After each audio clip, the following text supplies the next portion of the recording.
وعلیکم السلام ورحمۃ اللہ وبرکاتہ۔ محترم بھائی کہتے ہیں کہ میاں اگر 3 دفعہ طلاق کہتا ہے وہ طلاق تو مان لی گئی، تو بیوی جب بار بار کہے طلاق دو طلاق دو۔ محترم بھائی، آدمی اگر اپنی بیوی کو طلاق کہتا ہے 3 دفعہ کہے اکٹھا ایک مجلس میں، تو وہ ایک طلاق رجی ہو جاتی ہے۔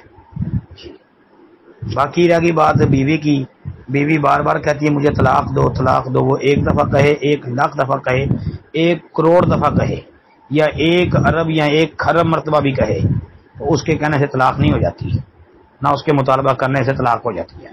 طلاق تو خامد دے گا تو طلاق ہوگی نا، صرف عورت کا اتنا کہنے سے طلاق نہیں ہوتی۔ اور باقی یہ یاد رکھیں کہ اگر تو عورت بغیر کسی وجہ کے جو ہے اپنے خامد کو پریشر میں کر رہی ہے اور طلاق کا مطالبہ کر رہی ہے، ناجائز طلاق مانگ رہی ہے، یعنی جائز طریقے سے نہیں مانگ رہی، یعنی جان بوجھ کے بغیر کسی وجہ کے طلاق اگر مانگتی ہے تو اس سے ڈرنا چاہیے، کیونکہ اس کے بارے میں وعید ہے کہ وہ جنت کی خوشبو بھی حاصل نہیں کر سکتی۔ السلام علیکم ورحمۃ اللہ۔ ایسی عورت ہے۔